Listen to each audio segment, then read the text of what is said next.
할렐루야. 2월 18일 목요일 새벽 기도를 시작하도록 하겠습니다. 사도신경으로 우리의 신앙을 고백하시겠습니다. 나는 전능하신 아버지 하나님 천지의 창조주를 믿습니다. 나는 그의 유일하신 아들 우리 주 예수 그리스도를 믿습니다. 그는 성령으로 잉태되어 동정녀 마리아에게서 나시고 본디오 빌라도에게 고난을 받아 십자가에 못 박혀 죽으시고 장사된 지 사흘 만에 죽은 자 가운데서 다시 살아나셨으며 하늘에 오르시어 전능하신 아버지 하나님 우편에 앉아 계시다가 살아있는 자와 죽은 자를 심판하러 오십니다. 나는 성령을 믿으며 거룩한 공교회와 성도의 교제와 죄를 용서받는 것과 몸의 부활과 영생을 믿습니다. 아멘.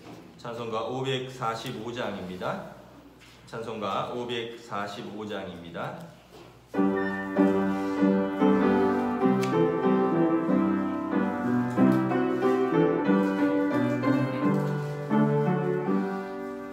이 은혜 아무 증거 아니 되어도 믿음만을 가지고서 늘 걸으며 이 귀에 아무 소리 아니 들려도 하나님의 약속 위에 서리라. 걸어가세 믿음 위에 서서 나가세 나가세 의심 버리고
모든 약속 믿는 자에게 능치 못할 무슨 일이 있을까.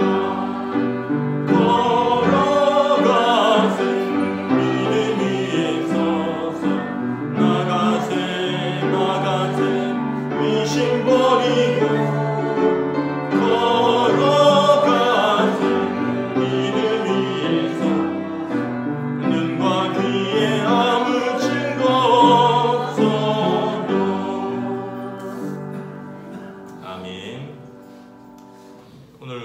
하나님 말씀은 신약성경 마태복음 14장 22절에서 36절까지 말씀입니다.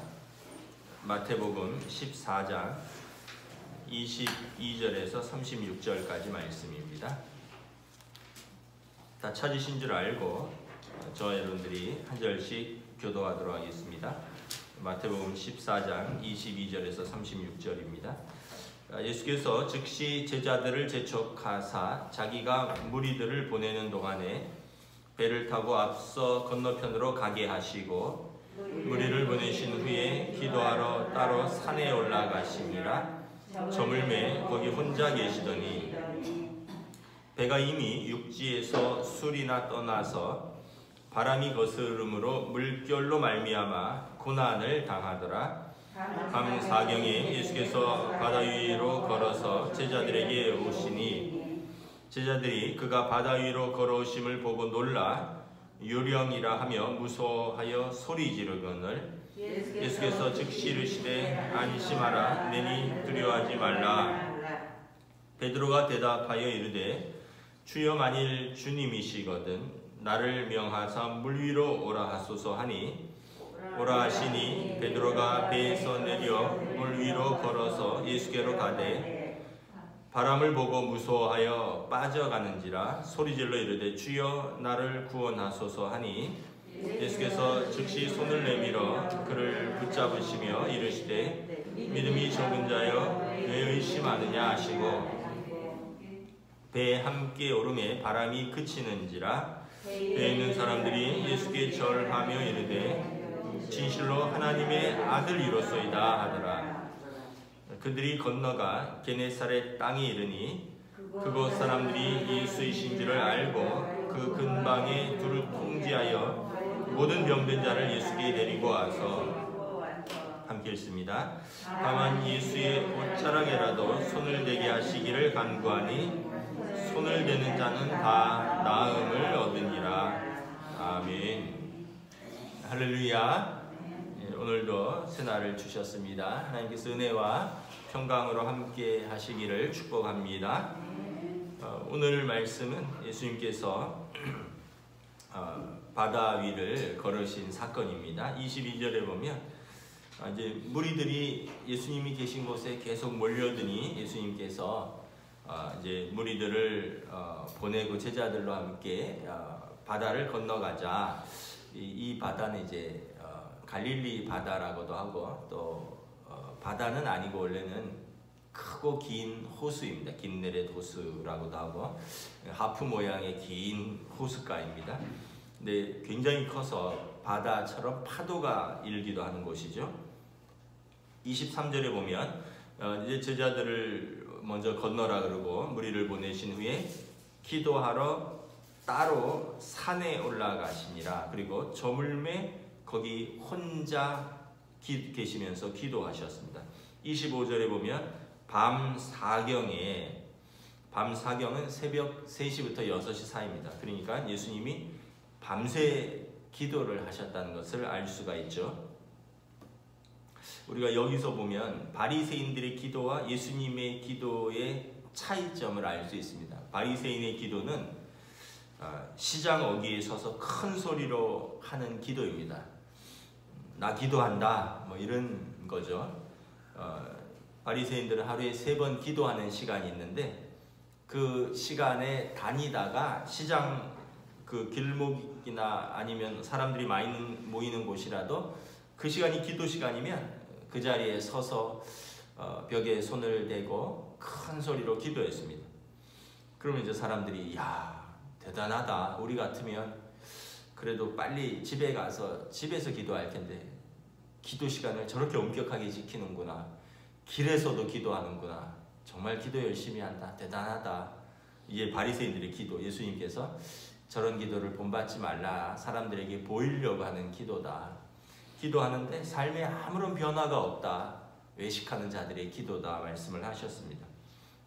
그래서 예수님께서 너희들은 조용히 골방에 들어가서 하나님 앞에서 은밀하게 너희의 모든 사정을 아시는 하나님께 기도하라. 이렇게 말씀을 하셨죠. 그 예수님의 기도는 말씀하신 대로 오늘 조용히 제자들도 무리들도 다 보내신 후에 따로 시간을 내어서 따로 장소를 정해서 혼자 계시면서 하나님과 씨름하는 시간이었습니다. 왜 기도하느냐 하면 하나님의 아들인 예수님도 왜 기도하시느냐? 내 뜻이 아닌 아버지의 뜻을 알기 위해서 기도하는 것이죠. 예수님이 하시는 모든 일은 하나님의 뜻대로 하시는 일인데 육신을 입고 오신 하나님의 아들도 하나님 아버지의 뜻을 알기 위해서 기도하셨다라는 것입니다. 언젠가 어느 목사님이 말씀하신 그 기도에 관한 설교 내용이 제가 좀 생각이 나서 소개를 해드립니다. 물론 저도 그런 마음을 가졌던 것 같아요. 젊었을 때 성경에 보면 너희 구할 것을 하나님이 너희가 있어야 할 것을 하나님 아버지께서 다 아신다. 그 말씀이 되게 마음에 와닿더래요. 내가 기도해서 하나님 앞에 구구절절하게 내가 이런 일이 있고 저런 어려움이 있고 이런 억울함이 있고 이거 다 얘기할 게 있느냐. 눈을 다 감으면 하나님 아버지께서 있어야 할 것을 다 아신다는데, 그래서 그분이 기도할 때마다 하나님 다 아시죠? 이러면 이제 기도할 내용이 없는 것들이에요. 그래서 기도를 아주 간단하게 하나님 다 아시죠? 그런데 이제 어느 날도 기도하려고 딱 이제 나와서 기도하면서 하나님 다 아시죠? 하고 기도를 끝내려 하는데 하나님께서 마음에 그런 울림을 주시더래요. 나는 너를 다 아는데 너는 아느냐 이러더래요. 나는 너에 대한 계획도 있고 또 너의 사정도 아는데 너는 너 자신에 대해서도 알고 너는 너에 대해서 내가 가진 하나님 아버지가 가진 너에 대한 계획과 뜻을 너는 아느냐. 그러고 보니까 자기는 모르더래요.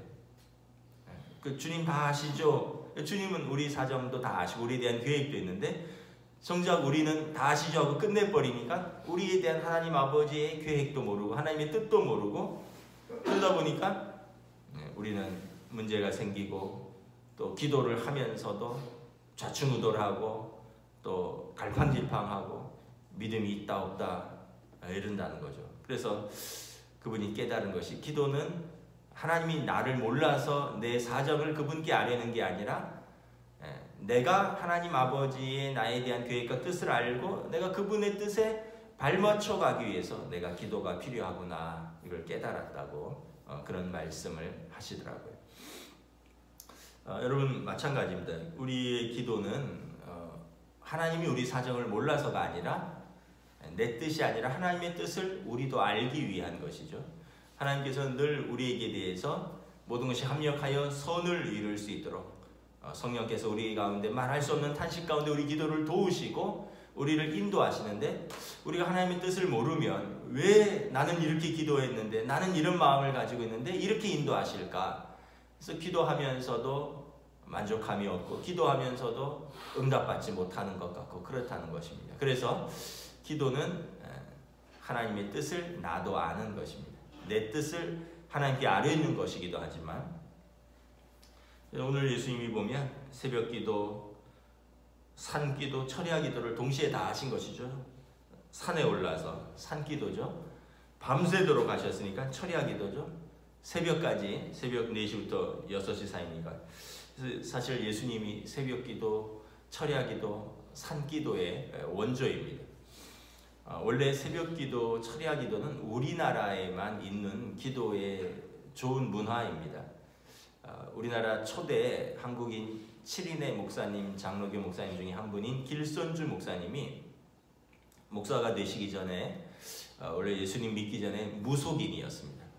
무속인이었다 보니까 새벽에 이렇게 목욕 재개하고 정한수 떠놓고 빌던 오랜 습관이 있었습니다. 이제 예수 믿고 목회자가 됐는데 그 오랫동안 몸에 쌓은 습관이 있는 거예요. 일어나서 새벽에 이렇게 목욕 재개하고 기도를 하셨습니다. 예전에는 정한수를 떠놓고 알지 못하는 신에게 빌었다면 이제는 그 새벽에 하나님께 기도하는 거죠. 이게 이제 새벽 기도의 한국교회의 시작입니다.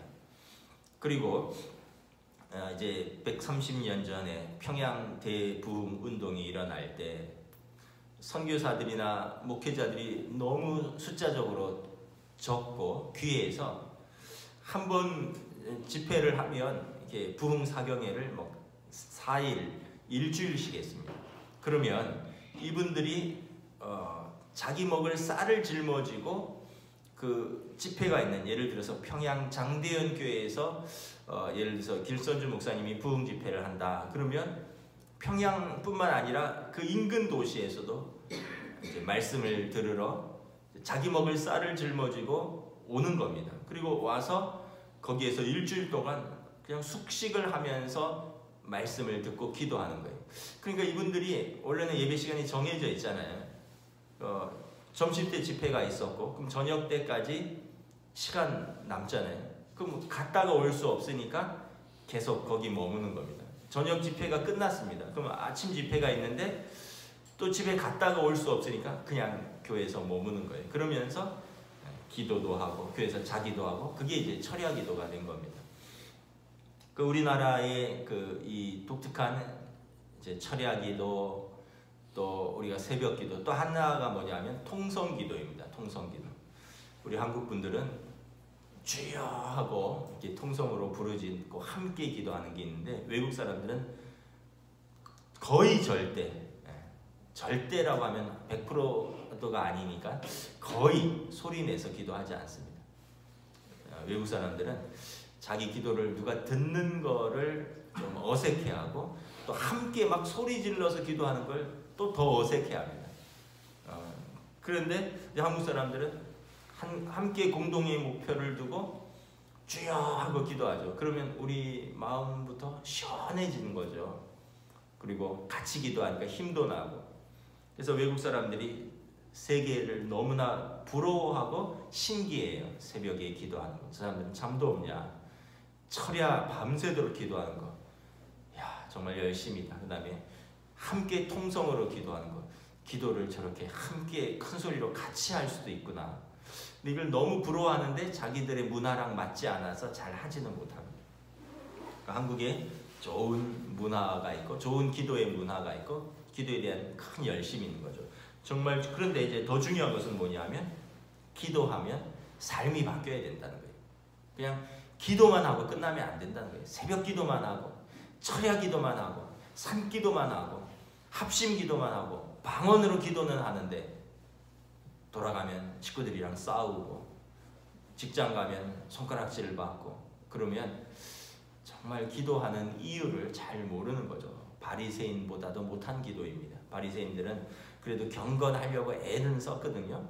근데 우리는 기도하고 경건의 모양도 내던지 버리는 우리의 기도가 너무 많이 있는 것이죠.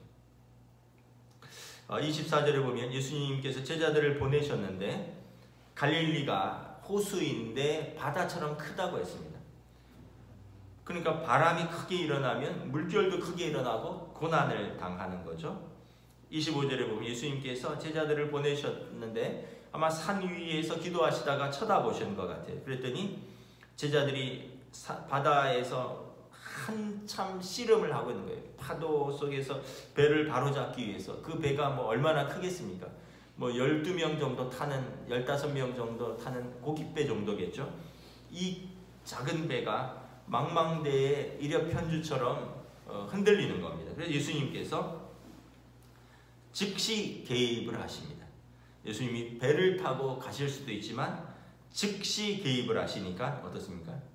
바다를 걸어서 가셨습니다. 여러분, 배를 띄우고 노를 젓고 이렇게 가면 시간이 걸리잖아요. 급한데 예수님이 즉시 걸어서 가로질러서 제자들에게 가신 것입니다. 제자들이 바람과 파도와 싸우다가 문득 보니까 바다 위로 이 새벽에 막 사람 같은 분이 막 걸어오시는 거예요. 그러니까 더 무서운 거죠. 유령이다 이러면서 26절에 보면 아주 그냥 적나라하게 표현되어 있습니다. 유령이다, 귀신이다 하면서 무서워한다는 거죠. 예수님께서 27절에 말씀하십니다. 즉시 이르시되, 그들이 무서워하니까 또 바로 말씀하십니다. 안심하라, 나니 두려워하지 말라. 예수님이 자주 하신 표현 중에 하나가 소자야 안심하라, 따라 안심하라, 제자들에게 안심하라, 내니 두려워하지 말라. 그러니까 여러분, 주님이 우리가 위기에 처해 있고 우리가 어려움에 처해 있을 때 우리의 삶을 방관하지 않으시고 우리를 삶에 개입하신다는 것입니다. 즉시 개입하시고 우리에게 말씀하십니다. 안심하라, 나니 두려워하지 말라. 근데 제자들의 반응도 한번 생각을 해볼 필요가 있습니다. 제자들이 평소 예수님께서 나병을 고치고 뭐 12년 된 혈류병자를 고치고 소경의 눈을 뜨게 하고 죽은 야이로의 딸을 살리고 이런 기적을 보았다면, 오병이어 5,000명을 먹인 사건이 바로 전이었는데 바다 위를 걷는 것이 무슨 대수겠습니까? 그러니까 제자들은 매번 예수님에 대한 기억이 새로운 거예요. 그러니까 그들의 믿음이 완전히 뿌리 내리지 못했다는 거죠. 우리 같은 거죠. 평생 교회를 다니는데 평생 신앙생활을 하는데 평생 문제가 있으면 매번 새로운 거예요. 그 문제에 대해서. 그동안 쌓아왔던 믿음, 그동안 지켜왔던 믿음, 그동안 하나님과 동행했던 그 세월들이 문제만 생기고 어려움만 생기면 매번 새로운 거예요. 그리고 매번 흔들리는 거죠. 마치 제자들의 모습이 우리의 모습 같습니다. 28절에 베드로가 말씀을 예수님께 묻습니다. 주님이시거든 나를 명하사 물 위로 오라 하소서. 안심하라 나니 두려워하지 말라. 주님 말씀하시니 주여 만일 주님이시면 나를 명하사 물 위로 오라 하소서. 예수님께서 대답하시죠. 와라. 그랬더니 베드로가 배에서 내려 물 위로 걸어서 예수님께로 갑니다.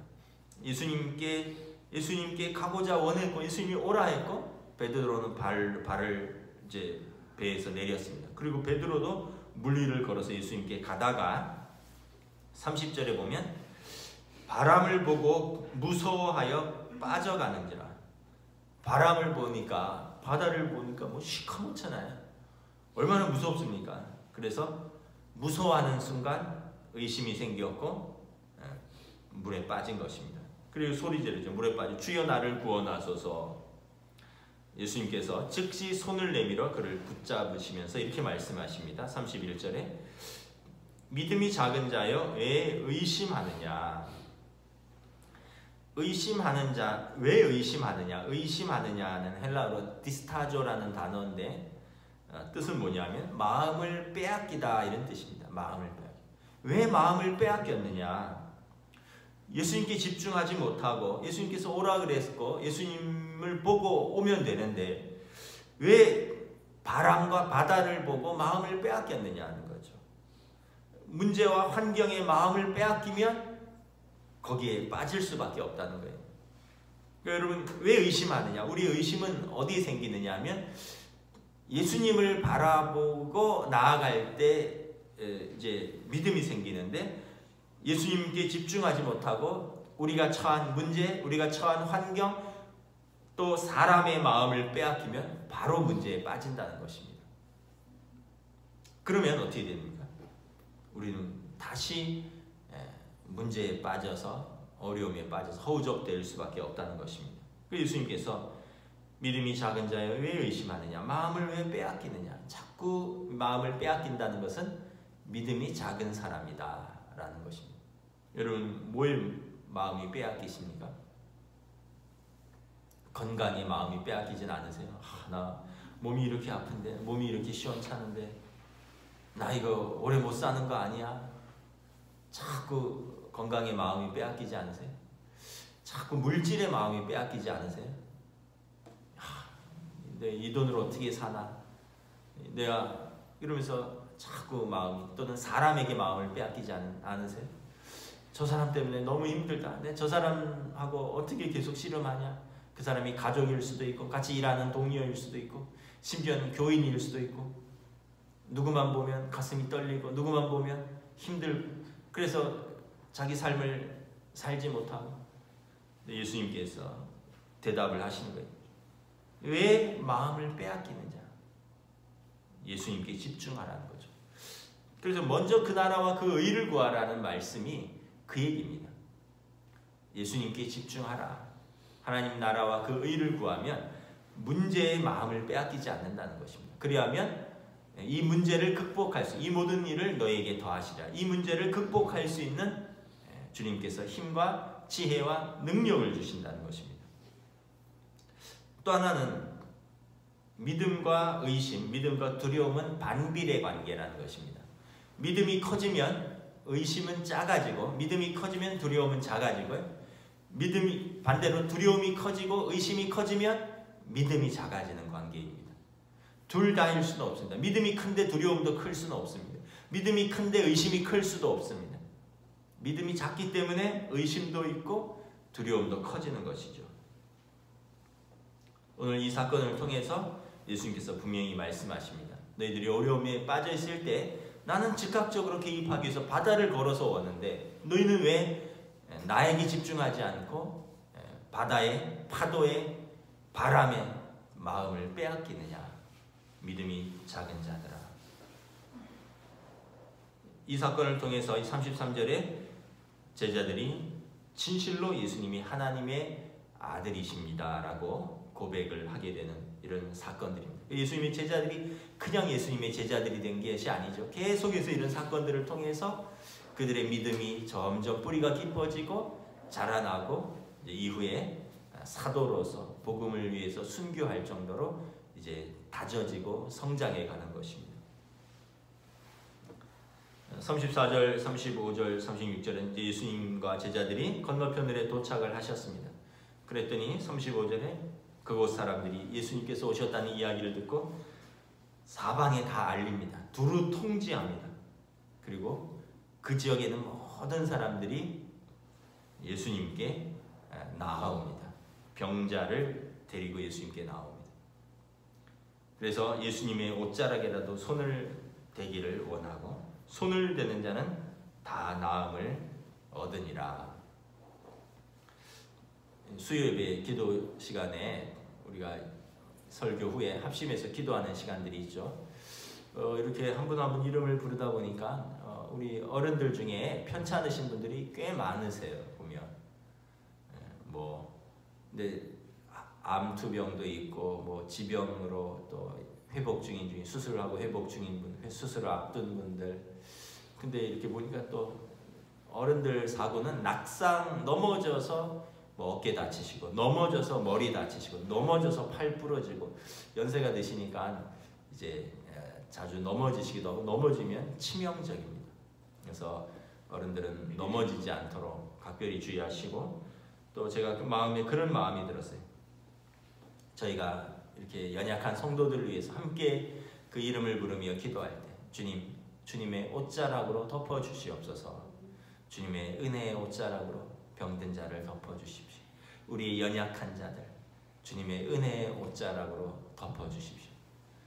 주님의 옷자락이 얼마나 되느냐, 이사야서에 보면 여러분 그 옷자락의 솔기 하나가 솔로몬의 성전을 가득 덮었다 그랬습니다. 옷자락에 솔기는 방울 하나거든요. 옷의 방울 하나가 솔로몬 성전을 가득 덮은 겁니다. 온 세상을 덮는 주님의 은혜의 옷자락이 우리 모든 성도들에게, 특별히 연약하고 병들고 주님의 치유가 필요한 우리 성도들에게 주님의 은혜와 긍휼과 치유의 옷자락이 덮이시기를 주님의 이름으로 축복합니다. 기도하겠습니다. 주님의 은혜를 감사합니다. 이 새벽에 주님이 기도하셨던 것처럼 저희들도 또 주님의 모습을 따라 시간을 정하여 장소를 정하여 하나님 앞에 기도합니다. 우리 모든 사정을 우리 주님께서도 아시는데 우리도 주님의 뜻을, 우리를 향하신 주님의 뜻, 주님의 계획을 알기를 원하고 또 거기에 발맞추기를 원하여 우리도 기도합니다. 기도할 때 지혜를 주시고 기도할 때 문제와 상황에 집중해 있는 우리가 우리 시선을 주님께 고정하고 주님께 집중할 수 있는 믿음을 더하여 주시옵소서. 또 기도할 때 우리 입술이 변하고, 기도할 때 우리의 선택이 변하고, 기도할 때 우리의 삶이 변화되고 성숙한 성도의 삶으로 인도하여 주시옵소서. 모든 문제 앞에서 언제나 우리를 구해 주시기를 원하시는, 바다를 걸어서 제자들을 찾아오시는 주님께서 오늘도 우리를 찾아와 주시고 우리의 삶에 개입하여 주시고 우리를 구원하여 주시옵소서. 주님의 은혜의 옷자락으로 모든 연약한 자들을 덮어주시고 구원하여 주시옵소서. 감사를 드리오며 우리 주 예수 그리스도 이름으로 기도드리옵나이다. 아멘. 하늘에 계신 우리 아버지 이름을 거룩하게 하시며 아버지의 나라가 오게 하시며 아버지의 뜻이 하늘에서와 같이 땅에서도 이루어지게 하소서. 오늘 우리 일용할 양식을 주시고 우리가 우리에게 잘못한 사람을 용서하여 준 것 같이 우리 죄를 용서하여 주시고 우리를 시험에 악에서 구하소서. 나라와 권능과 영광이 영원히 아버지의 것입니다. 아멘.